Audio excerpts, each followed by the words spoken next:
আসসালামু আলাইকুম রহমতুল্লাহ। দেখুন, লাকসাম উপজেলার ভিতরে লাকসাম উপজেলার নৈরপাড় গ্রামের অবস্থা। ঘূর্ণিঝড় রিমাল কি তাণ্ডবটি চালিয়েছে। এই যে দেখুন অবস্থান, খুব তাণ্ডব চালাচ্ছে। গাছপালা একেবারে উপড়ে ফেলার অবস্থা। অনেক দিকে গাছ ভেঙে পড়েছে।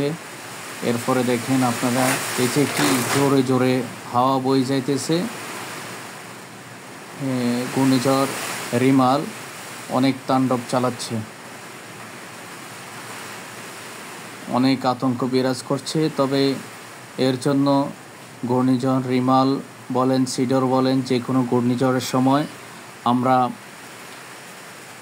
হতাশাগ্রস্ত না হয়ে, আমরা চিন্তিত না হয়ে, আমরা বারবার আল্লাহ তাআলার দরবারে পানাহ চাইব, আল্লাহর জিকির করব। এবং যারা আজান দিতে পারেন তারা আজান দিবেন। আজান দিলে বৃষ্টি কমে যায়। ঘূর্ণিঝড় হোক বা সিডর হোক, যে কোনো এ ধরনের জলোচ্ছ্বাস হোক, এটা আস্তে কমে যাবে। এর জন্য ঘূর্ণিঝড়ের সময় বা এই ধরনের জলোচ্ছ্বাসের সময় আপনারা আল্লাহ তাআলার জিকির করবেন, তাসবিহ তেলাওয়াত করবেন, দুরূদ শরীফ পড়বেন। ইনশাআল্লাহ বড় ধরনের ক্ষতি থেকে আমরা বেঁচে যাব ইনশাআল্লাহ। আর যারা রোডে ঘাটে মাঠে রয়েছেন, সবার প্রতি অনুরোধ থাকবে, আপনারা নিজ নিজ ঘরে অবস্থান করুন, আশ্রয়স্থলে অবস্থান করুন।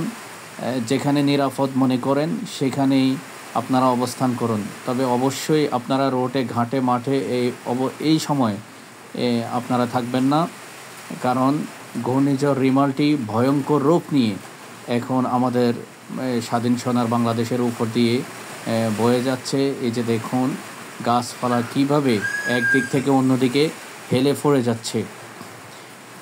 গাছপালাগুলো একেবারে কেমন যেন ভেঙে যাবে এমনটি অবস্থা, এবং খুব জোরে হাওয়া বয়ে যাচ্ছে। এমত অবস্থায় খুব আতঙ্ক বিরাজ করছে। তাই আপনারা আতঙ্কিত না হয়ে ঘূর্ণিঝড় রিমালের মধ্যে আপনারা বারবার আল্লাহ তাআলার দরবারে আপনারা সাহায্য প্রার্থনা করুন, যেন বড় ধরনের ক্ষতি থেকে আল্লাহ তাআলা আমাদের দেশকে, এই দেশের মানুষকে আল্লাহ তাআলা যেন রক্ষা করে। এই দেশের প্রাণী সম্পদ, পশু সম্পদ, বিভিন্ন আমাদের খাদ্যশস্য সব থেকে শুরু করে মানুষ পর্যন্ত সব কিছুকে যেন আল্লাহ তাআলা হেফাজত করেন। আমিন। আল্লাহ তাআলা আমাদের সবাইকে হেফাজত করুন। সবাই সতর্ক অবস্থানে থাকুন, নিজ নিজ ঘরে অবস্থান করুন, এবং যেখানে নিরাপদ মনে করবেন সেখানে অবস্থান করবেন। আল্লাহ তাআলা আমাদের সবাইকে হেফাজত করুক। আমিন সুম্মা আমিন। আসসালামু আলাইকুম রহমতুল্লাহ।